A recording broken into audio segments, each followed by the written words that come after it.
matching mom genes, where identical twins explore divergent paths of motherhood born from the same roots.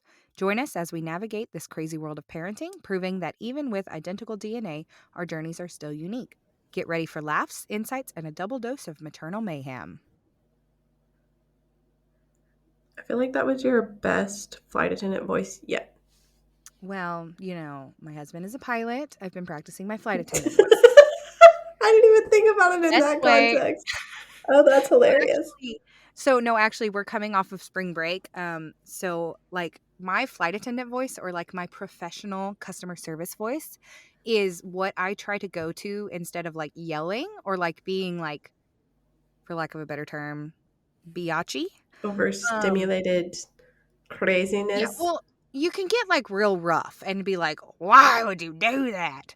And so instead I'm like, I don't know. Why would we do it that way? Let's not do it that way. So Fair. a lot of this week Fair. has been like,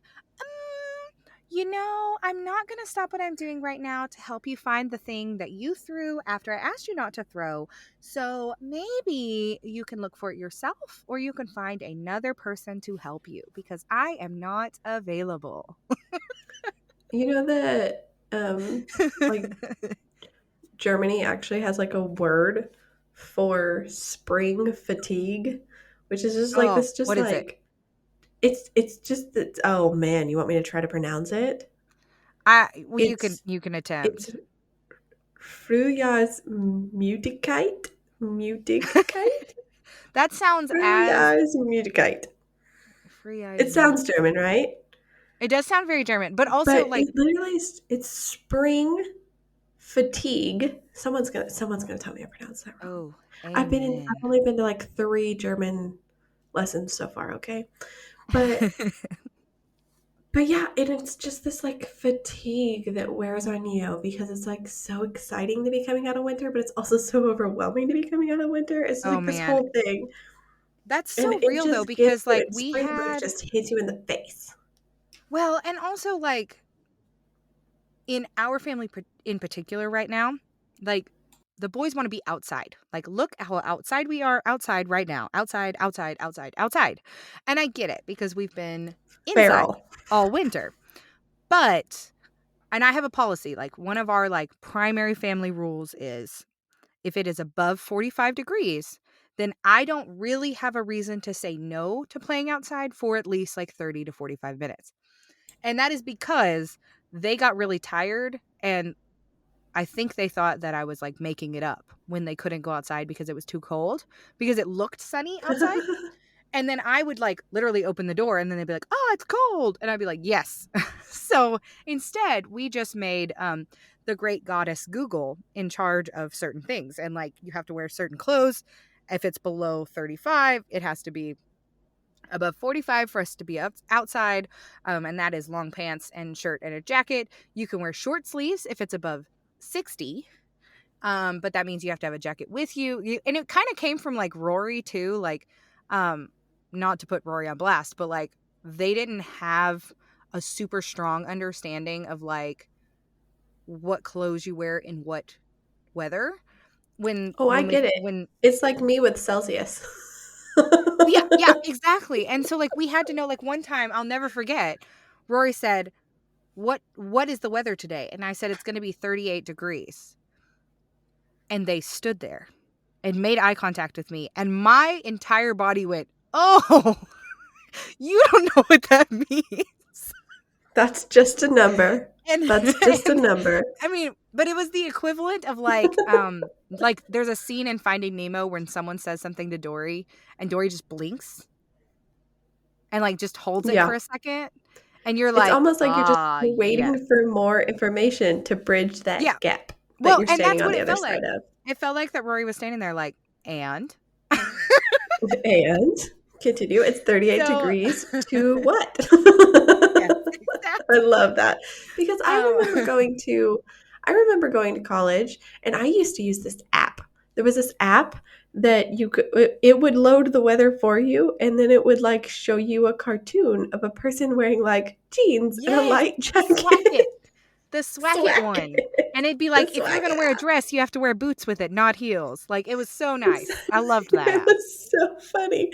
But like that's how I learned. And I'm relearning that now with Celsius. Like um today in Germany, the high was quite warm. Like it got to high 70s. But that's like 25 degrees Celsius. I would never leave the house. I'd be like, it's super cold outside, guys. Well, and it's like, I mean, you can open your door and figure out what it is. But what's crazy to me is the differences between like tomorrow, the high being 22 degrees. And I'm like, well, is that a big difference or a little difference? Well, Because that's true like because, a like, high of 10 degrees 74 versus difference. a high of 77, not a huge difference, but a high of 25C to 22C is a bigger difference. I was about to say, is it like a 10-degree difference? Because, like, isn't there's a weird I have no formula idea. for, like, yeah. I have no idea. Um, We'll find out so tomorrow. anyways, all of that to say that, To be continued. What a all cliffhanger of I've that to left you say on. that the the spring break of it all. I love that term. Like, cuz that is accurate because the thing was, like, we've been outside all week and then it started raining on Thursday and Friday and Saturday, and I could have spent the entire weekend in the fetal position. Like, I have depression, I'm on medication for depression. Like, we know these things. This is not like, but there was just something. I mean, it felt like seasonal affective disorder, but it felt Mhm. like springtime seasonal affective disorder. Like, seeing my tulips Frühjahr outside made communicate. me sad. Yeah, so now we have a German word for it. I like that. I We love, like, may or may different. not know how to say it, but we have a German word for it. I mean, I don't think I could spell it either. So I could probably read that word in a book and still not recognize that it's the word we've been talking about. That's where I am with the German language. I'll make it the title of this episode. Oh, see, perfect. Then I'll So always know where to everyone find will it. be able to spell it. So My gift to you. what's interesting about that is, like, with you starting German lessons and both of our boys have started their, like, Spanish language education. And so, like, that was what I wanted to talk about today and, like, kind of delve into that. So I just love that, like, you literally had, like, a term in your back pocket that's like, hey, remember how yucky you felt? This is the Oh yeah. term for it in German. Also, does Well, that I'm mean that, like, just swimming around in random new German words all the time, so there's that. does that mean, though, that, like, people in Germany are nicer about springtime depression? Because, like, I feel like people are like, "Oh, get over it. It's gonna be hotter than hell soon." Like, That is and not the German perspective, actually. The German perspective is, "Oh, look, the sun is shining. I'm gonna just lay over here in the sun for a few hours, and I'll see you later." oh, see, Like, maybe I'm a little bit more everyone German than just I should be. everyone just missed the sun. So, and I think it's so funny because I feel silly, like, going ahead and bringing out like short sleeve shirts and stuff like that. But then you see like the Germans at the bus stop that are like sitting on the sidewalk with their pant legs pulled up and Aw. their sleeves rolled up so that they can just get as much sun as possible. It's Give just me so that vitamin nice D to have all it over my back body. again. Oh, that's so funny. I love that. Well, see, so we had a very interesting ordeal this week. So because it was spring break, we wanted to maximize just, like, as much, like, build, because the boys have been learning, like, Spanish phrases and numbers and colors and, kind of the just, like, introductory stuff. But since we had spring break, we thought, okay, we're gonna, like, build on this and, like, reinforce as much as we can. And so we started the actual conversation about, your dad is Dominican. You are Dominican. Dad is half Dominican, half Colombian. What does that mean? Where are they on a map? What's, you know, those types of things. And it's kind of cool because Encanto is set in Colombia, so that's kind of cool. Like, they kind of understand that Oh, and that's lovely. they see them eat arepas, which is something we make here, and, that type of stuff. And so we started having, kind of these deeper conversations about, like, culture and values and their identity as Hispanic people. And it was very, I guess, poignant timing because my stepson, who is almost 7, drew a family photo of himself, his dad, and his brother. And he made himself peach, like the peach crayon. Um, and then he drew dad black, and then he drew brother brown. And Interesting. we were like, not to judge your artistic talent, but we do have a question. And it was Right. just, I mean, it was this really nice conversation because he was like, well, peach is what you use for skin tone. And we were like, okay, if you had drawn everyone peach, we would kind of understand that. But why, this? And he was like, well, daddy has black hair. And we were like, accurate, very accurate. Daddy has black hair. Not And he all was over like, his face. not all over his entire body, but okay. And then and then we were like, well, what about brother? And he like put his hand out next to his brother's arm, but he used the upside, like his palm, and he His put it up against his palm. brother's shoulder. And I was like, okay, this is something I would have never considered because you are accurate in the fact that your palm is a peachy When he color. looks down at his hands, he sees a peachy color. Wow. I feel like this is Exactly. I am not qualified to have this conversation with him. Oh Well boy. so I don't feel qualified to have this conversation with him, and really, honestly, neither does my husband because we were just kinda like, "Okay." So, like, we went and saw grandma over spring break, and, we were talking to my mother-in-law, and she goes, "Yeah, we had the same problem because I thought I was white until I had to put it on my, like, driver's license." Or, like, fill out something for a government form. And, like, she filled it out as, like, white non-Hispanic, and then her mom was like, "No, you are Hispanic." Like, "You speak Spanish." Like, and That's so there so is funny. this, like, there's has to be this intentionality behind teaching culture and teaching identity, and it's so fascinating because you don't think about it. Like, you And just don't then think about it, and actually most families, I would argue, are in the position where they don't have to think about it because they already have, like, when I'm teaching a parenting class or like a co-parenting class, one of the very first things we have to discuss and get on the same page about is like the family values, because you have to understand why you have the expectations you have for your children.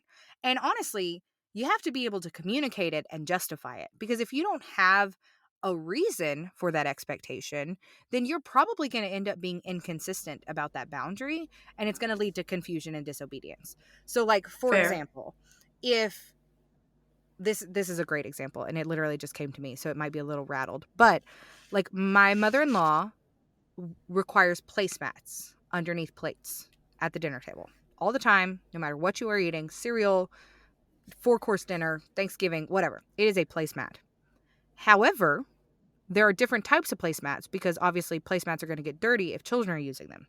So we were gifted by um my mother-in-law's mother, so like my husband's grandmother. We were gifted a ton of placemats, and some of them are super fancy and some of them are really not fancy, but then some of them are like, like old, and like you want to take care of them even though they're like quote unquote kids ones. So we ended up not using them because we couldn't figure out which ones were the ones that we were supposed to use all the time, and we were pulling them out sometimes and then pulling them out not. And so then, like, it became something where like the kids were confused about it, and they were like, Right. You weren't can I eat you on weren't this one or being can I not eat on this one?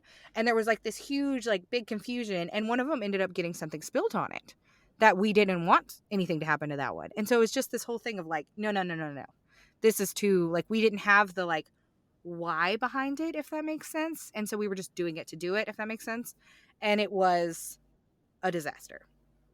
So like that's when I'm teaching like a parenting class or like a co-parenting class, it has to you have to like decide on what your values have to be, like hard limits. And then you can have like soft limits, and like at dad's house you're allowed to have cake for dinner, at mom's house you're not allowed to have cake for dinner, that kind of stuff. But like it's so interesting to then like turn that around and have the conversation of like, that's essentially your family's culture.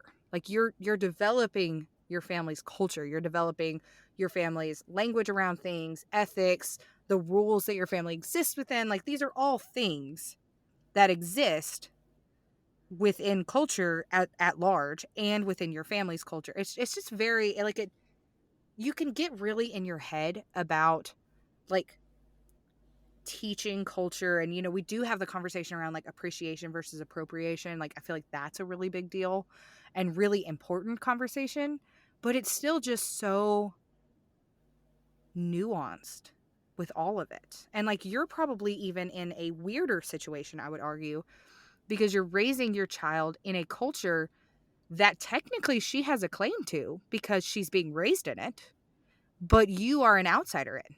Like, do you feel like that's an accurate, like, Well, I think that like an example of how odd that feels sometimes is when we travel to other places. Like for example, like if you're booking an Airbnb, you have to like write that little blurb. It's like me and my oh yeah. family are coming to your place. We're not going to burglarize it. Please I don't invite us. know, We're nice. but it's My husband is always way too sassy in those. And I'm like, nope, gotta well, clean it up. we no longer put like, you know, we're the so and so's from Arkansas. Oh We put that we're yeah. from Germany because that's where we're coming from, but we're not German.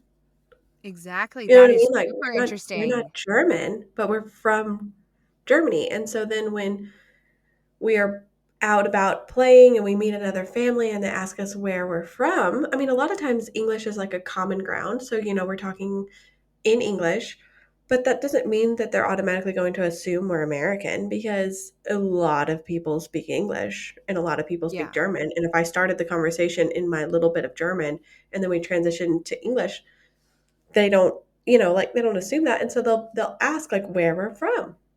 And I'll say Germany and the town that we're from. And then I'll be like, and a lot of people they kind of get it. Some people will be like, "Well, how long have you been there?" And I'm like, "Thank you. Yeah. That's an easy way to transition." But it is one of those things because I think the "I'm from here" is not the question that a lot of people are asking. They are asking like, "What is your culture?" And technically, our culture is American, but we are surrounded by German culture. And right Yeah. Well, now, and your temporarily, we're daughter, coming from, yeah. yeah, and your So daughter will it's a little complicated. eventually have, I mean, because you guys are saying that you're going to be there for, about 3 years. Well, she was not 3 when she was there, so there will be a small portion of her life where she has a higher percentage of time lived in Germany than in America. It won't be a super long time, I by the would time she's say 7, 8, 9 years old, but conscious time, she's already had more time in Germany yeah, than she had in I America. would say that's completely accurate because, like, the first year, they don't really know anything, they're just tiny aliens. Blobs, total But I blobs. was Bluffs. I was trying to be nice. Alien sounds I nicer. mean, I don't know amazing, why. amazing blobs, but still blobs. Yeah, I mean, Like you could, I was actually just babysitting I kept my friend's, like, 16-month-old, so not quite a year and a half, but right there in that weird zone, for a couple of hours earlier today, and I was like, "Wow, it's different when they can't communicate with you." I was I mean, like, because I mean, he would just look at me and go, "Ah," and I was like, "Is that like a I'm sad, eh? Is that like a I'm hungry, eh? Is that like a can you please get this person away from me because my 2-year-old was poking him in the eye, eh? Like what's happening?" yeah, don't you speak So English? yeah, where is your English? Hello. Speak you do Um, English? Um, but yeah, but so it's been really interesting, and I think that's cool too because we had the conversation. My husband and I ended up having to have the conversation because he was not raised in like Colombian culture, even though his dad was Colombian and lived in Colombia until he died. Um, or I guess maybe he lived in part of Spain as well. But anyway, so I mean, like we're talking like didn't ever like really even navigate to the US very often, was kind of very deeply in Hispanic countries. And my husband's family moved from the Dominican Republic and has lived in America for an entire generation now and goes back and forth and has this like really strong thing. So my husband was actually not raised in Colombian culture at all, but he is starting to explore it and be interested in it and and wants the boys to have access to it. And so that has been just even stranger because he has what I would consider like, like a genetic heritage there, but he doesn't have like, it's like who has rights to cultures is kind of a weird conversation. But like that's where you get into the like in group versus out group and like appropriation versus appreciation and things like that, where you're like, I feel like as white people, we get a little scared to claim. I mean, like, honestly, like, we get a little scared, and you should be. Like, you should be wary of claiming a culture that is not your own. That is inappropriate. But You I should feel be like there is gentle with cultures that are not your own. I don't think you have that to is be an excellent way wary, to put but it. Like, you should gentle. be well, and just like as the white member of my family. Like Rory and I are the white individuals in our family. Everyone else is Hispanic. And so we both have, this kind of weird navigation around certain foods and, like things that have been introduced to us that we may dearly love, but are now part of our family unit's culture, but we're not like, not to put my husband on blast, but like homeboy is not as good at Spanish as I am. Like I did so much Spanish in college and in high school that like I have a more textbook, intellectual, accessible knowledge of the Spanish language, and he learned it as a child. And so it's like one of those things where like if you study English, like you're going to know all the grammatical things versus just the Right. grammar that you learned as a 5-year-old kind of thing. Yeah. And so it's so funny because the other day he was like, yeah, so the other day, the boys kind of tested us. They wanted us to count to 100 in Spanish, which was a little rude to do to two people who, frankly, were just trying to get to bedtime at that point in the day. And don't And regularly do that. right, like I was like, I don't know that I'd count to 100 in English right now. It is 30 minutes until bedtime. Can we all just look at the dominoes that you're building, please? Like, where are the Right. magnetiles? Um, so we were like going through it, and my husband kind of looked at me. He was like, "Wow, like you remember all these numbers?" And I was like, "Well, yeah, because I had to have a test on them in college. Like, there were multiple times in college where I had to prove that I knew like ochenta as as 80. Like you probably have never been tested on this. You probably counted to 100 a few times as a child because it was fun to do at that age. And then you probably like not used it. Like there's just weird parts about like learning a language Right. and a culture intentionally versus learning like as you experience it. Like there are some so a great example of this, I feel like, is like the nuance that exists in like different cultures. And I think one of the easiest ways to think about this is the United States, actually, because in Europe, as you're learning and as you've told me multiple times, like everything's like inaccessible distances and everyone kind of knows each other's cultures, and like you can meet people who speak different languages and you can meet people who do all these different things, and um it's not bizarre to meet somebody who's from a different culture. Whereas in, in the South right now, in the state I live in Tennessee, I could drive for 7 hours without leaving the state. And most of those people are going to be roughly similar in their approaches to culture. I mean, there's a little bit of difference between like Appalachia and like Memphis and like the Memphis River Valley type situation. But like still it's such a huge geographical distance that we are kind of surrounded by similar, I guess, like cultural approaches to things, and then you kind of just meet every once in a while these little pockets of people who are in these different cultures or who kind of have banded together. And a good way to think Like about that is Dollywood. like Dollywood. I was thinking like Disney adults. I was thinking Disney Fair. adults. I was Or trying to like think what pocket of culture you might run into, and I'm like, probably Dollywood. well, I mean, mean, I was thinking about like religious people and their different like sections. Like you meet like in Nashville, like we lived next to a Spanish speaking Catholic church. And so like on the days of mass, like if you went to Kroger, you were going to run into everyone who spoke Spanish. And any other day of the week, you were probably not going to hear anybody else speak Spanish in that section in that Kroger in Nashville. And so it's Well, like it's you you bump into pockets. it's actually kind of funny that you also bring up like religion because I do think that religion versus culture are different things.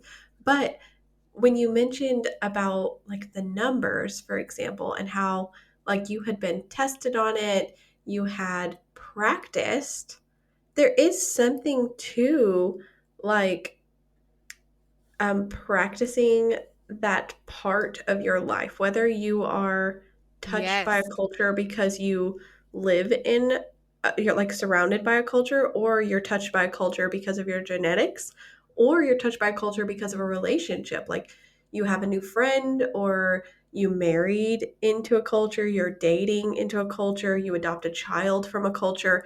It requires practice to be an active part of a specific community.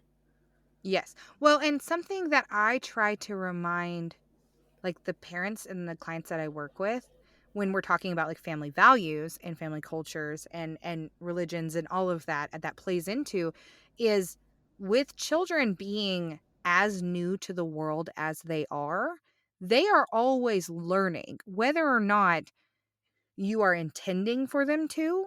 So, for instance, like you said, if you're being intentional as a member of your culture, then your child is going to learn your culture. If you're being passive about it, then they are going to learn the culture they are most exposed to, which might be a mismatch of everything because they Or might the just be culture exposed that to whatever, they choose to be or a the part of. culture Like that they they might choose. just decide they want to be a part of that culture. I mean, how many children grew up wanting to speak Spanish because they liked Dora? Yeah. Well, and so then there's this whole other conversation where, like, the field of psychology is expanding and learning constantly. And one of the things that I'm seeing a lot more people kind of dig into is like the conversation around identity, particularly with like gender and like sexual identity, but also just in general, is this constantly ever flowing and growing thing. And what they're learning is that your understanding of yourself as a personal identity can actually be like split into all these pieces of like a pie chart. And for some people, there's bigger pieces of pies for different things. Like some people, it's a little tiny section what language they speak because, oh, this is just everyone in my family's only ever spoke this one language. We don't know a lot of bilingual people, whatever. For other people, it's like it's a huge matter in my house because maybe my language is ASL and we all use sign language and that's a huge component of our culture and our daily life and expression, like those types of things. But cultural identity and the people and norms and beliefs and behaviors around the community that you're in is part of your personal identity. And that is something that did not, like, even as recently as the generation, like our generation as children, um, it was not taught that way. Like, it was not a conversation around that way. Like, maybe you did have a different culture at home than you had at school, but there was kind of this, like, for lack of a better phrase, like melting pot mentality of like, well, when we're all at school, we're all going to do this one thing. Or there's kind of like this paint with a broad brush, like quote unquote normal that was tried.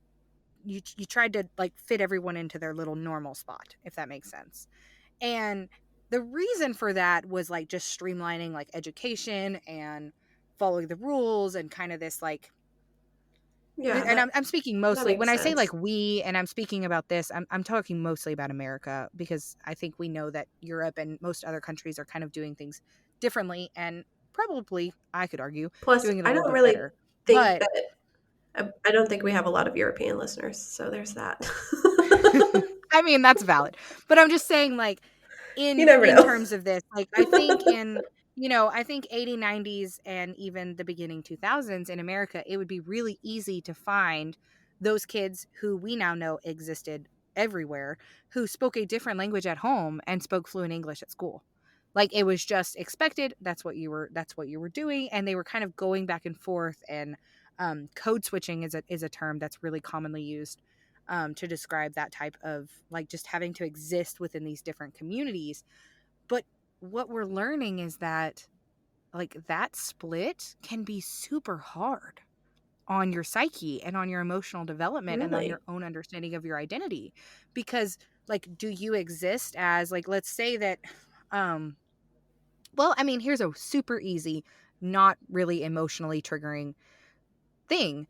If you and your family have always have always cheered, I don't know why I couldn't say that word, cheered for the let's say Arkansas Razorbacks football team. Go Hawks. And Woo! you and then you marry into, let's say that like that was your family.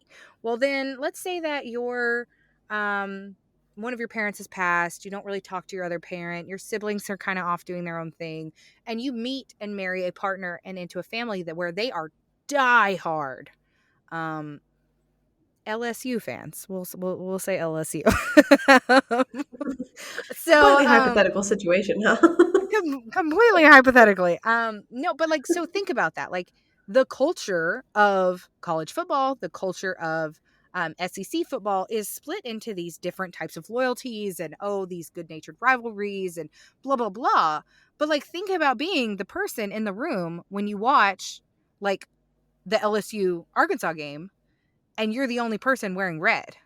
Like it's a huge moment of like, like it's it's fun. It's a fun little rivalry because it doesn't really mean much. But if you expand that out to like you're the only person you know who wears a hijab, or you're the only person you know who uses American Sign Language with their parents, or you're the only person you know who has brown skin, like you can see where it becomes exponentially more.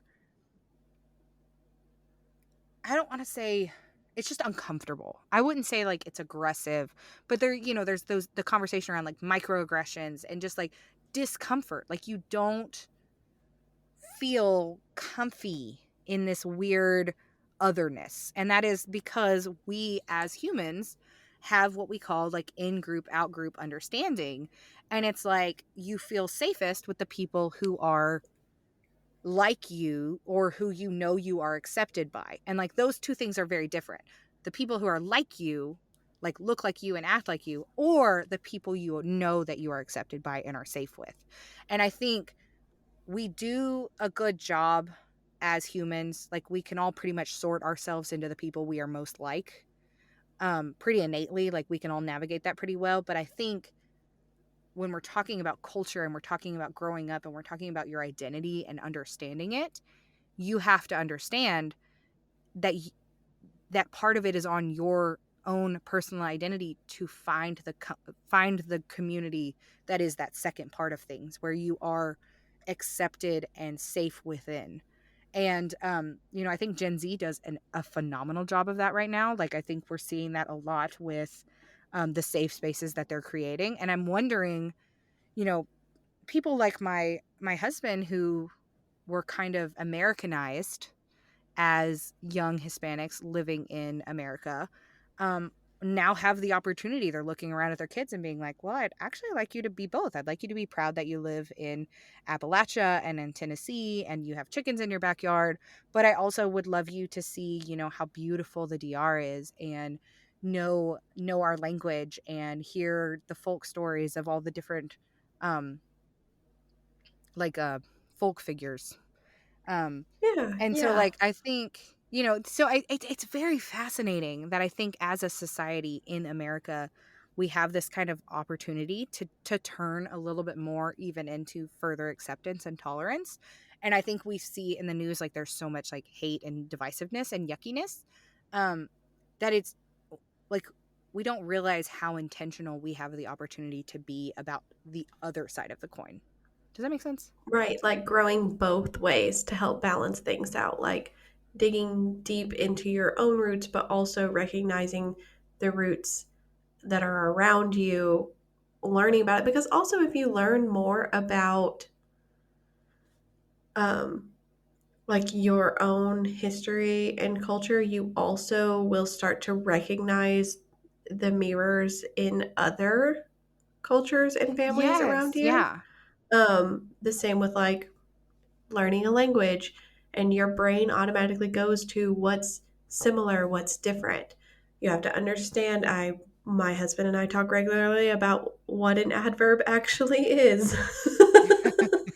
because, Very real. because we're both a little shaky on that, okay?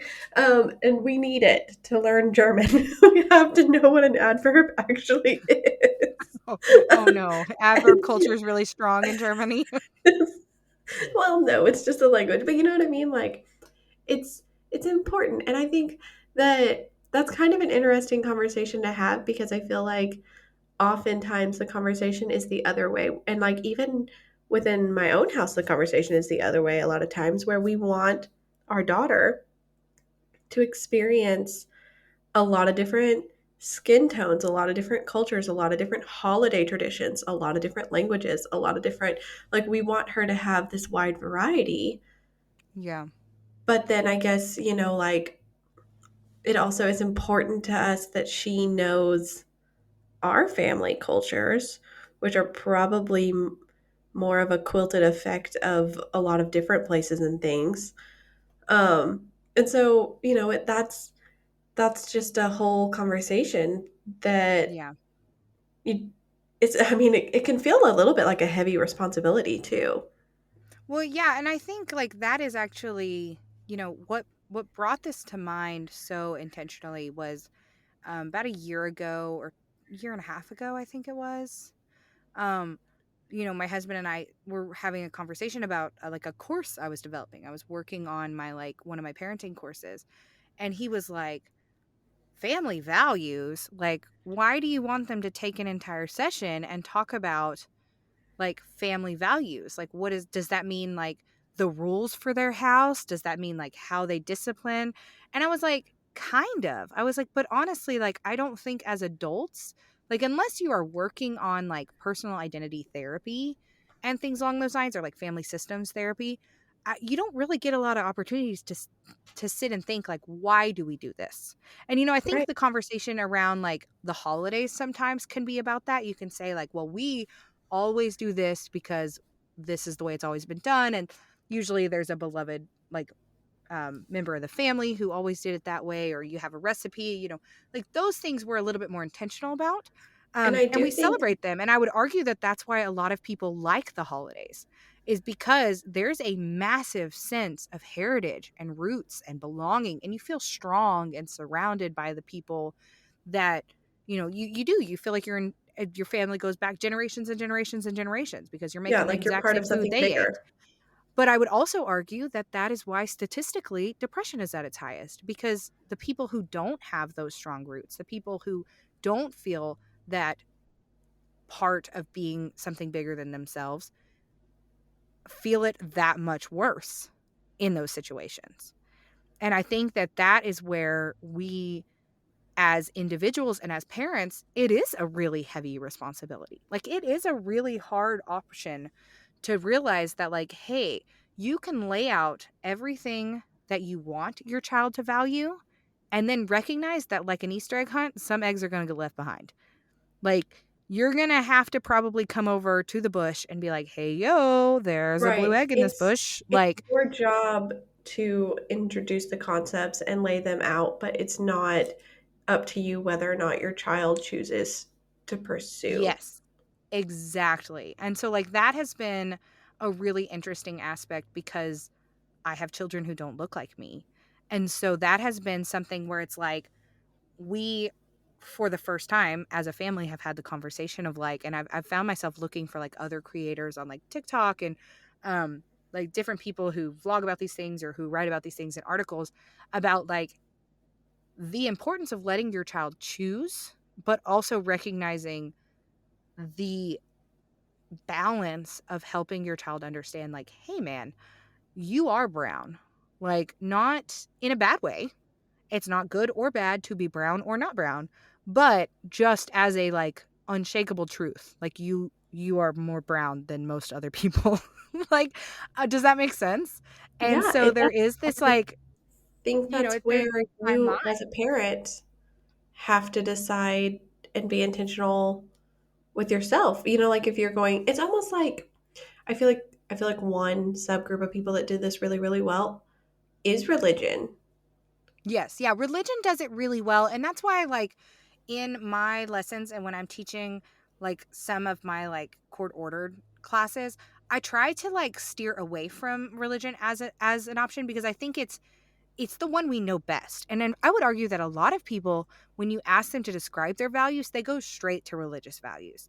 But there is kind of this like further conversation of like, what kind of foods do you serve? Like Right, you and I've had the conversation over and over again.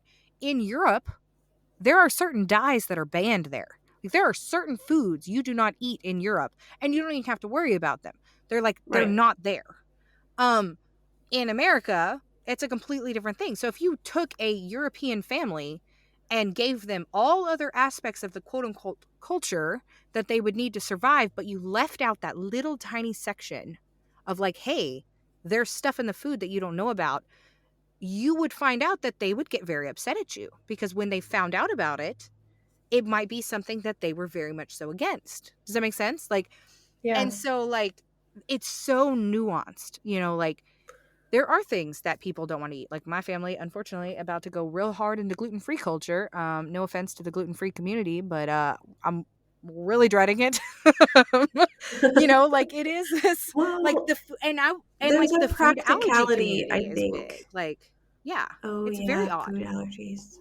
But there's like a Yeah. practicality, I think, to values that is not recognized. And then when you have to start trying to explain them to a 2-year-old, you start to realize just how practical values actually are.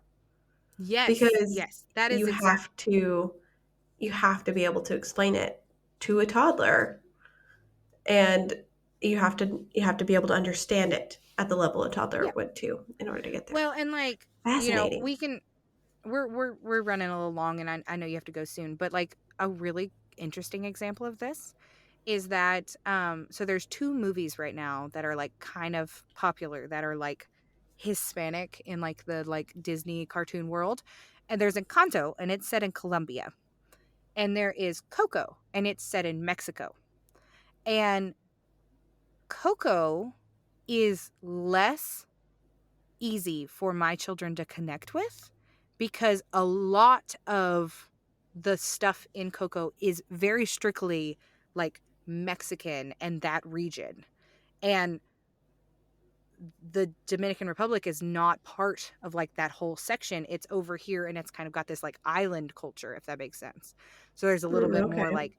like so like just different foods and like different songs and like a couple of different things. Like there are different ways the Hispanic community, like some members of the Hispanic community say like for the letter W, some people say double U or double U, and some people say double V. And like literally, you have to find which ABC song on Spotify matches up with that, or you're going to have your kid not have the right double or double U type situation. And like Yeah, that's that fascinating. is, yeah. So, I mean, there's like in media, even it can be such a good tool for culture, but like if you don't know where you stand on those things, like then the reason I give that example is like I found like an ABC song and the boys and I've been rocking out to it all like for months now. Like this is our song, man. We rock out to it. It says double U, and I knew that that was different than what I learned in college, but I was like maybe in college I just learned like the intellectual version and this is like the more like cuz there's also like parts of Spanish that are like only spoken in Spain. And they're like, you don't need to know this. This is only in Spain, kind of thing. And they say that in your college class. And so I was like, maybe it's not that big of a deal. Well, then my lovely, beautiful children stand in front of their daddy and really proudly scream out the Spanish ABC song. And at the end, he goes, where was W? Why'd you say W? And I was like, ah. So I was wrong. And now you guys So funny. know the correct letter, but the wrong name for the letter. Excellent. That's exciting.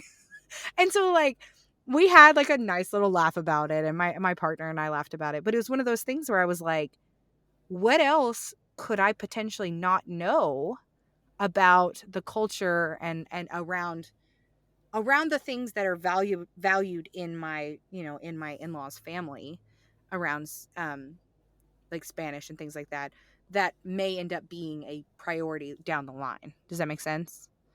Like, you can give it Yeah. your best, but you have to all be on the same page, if that makes sense. And my husband and I were hilariously not on the same page about W. Um About the letter W. That's about funny. the letter W. Well, But I love it. I love this conversation. I think this is a very nuanced, deep topic that yeah, which is is why I going to needed be to talk to you about constantly it, because changing and completely different at each stage of our children's lives.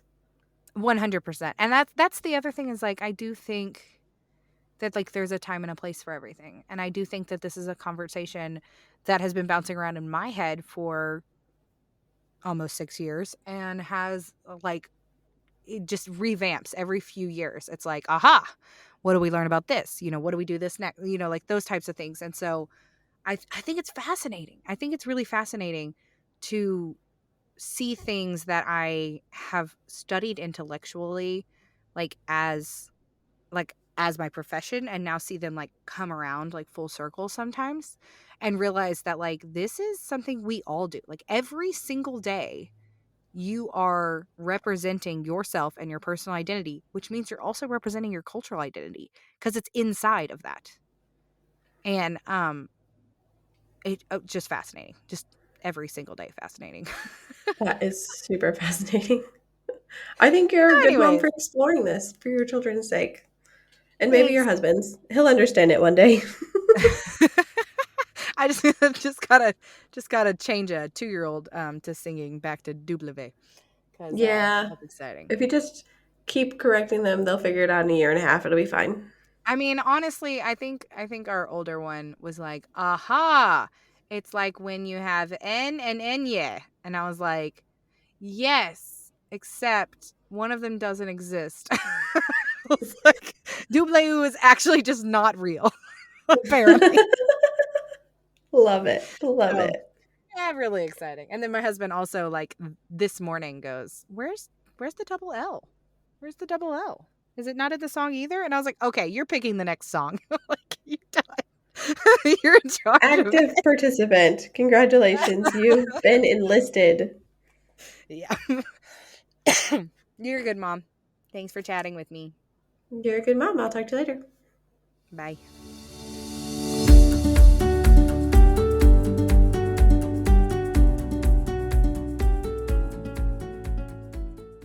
No, mom.